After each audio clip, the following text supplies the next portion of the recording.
കഴിഞ്ഞതിൻ്റെ അങ്ങേ വർഷം 1 കിലോ മഞ്ഞൾ വാങ്ങിച്ച് നട്ടതാണ്. അതാ ഇപ്പോൾ വെട്ടിയപ്പോൾ ഒരു 50 കിലോ മഞ്ഞളെങ്കിലും ഉണ്ടാവും. പച്ചമഞ്ഞൾ കൊടുക്കാമെന്ന് പറയുമ്പോൾ ആർക്കും പച്ചമഞ്ഞൾ വേണ്ട.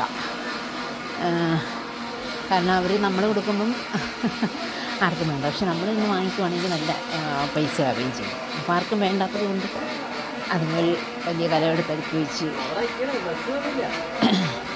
അരിച്ച് ഉണക്കി പൊടിക്കാമെന്ന് വിചാരിക്കുന്നു. ഇതെല്ലാം എൻ്റെ അമ്മയുടെ പ്രവൃത്തിയാണ്.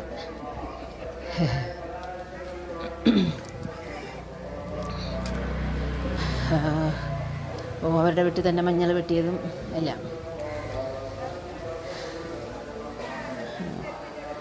പിന്നെ പച്ചമഞ്ഞൾ കൊടുക്കാൻ പറ്റാത്തത് കൊണ്ട് പിന്നെ കളയണ്ടല്ലോ എന്ന് കരുതി.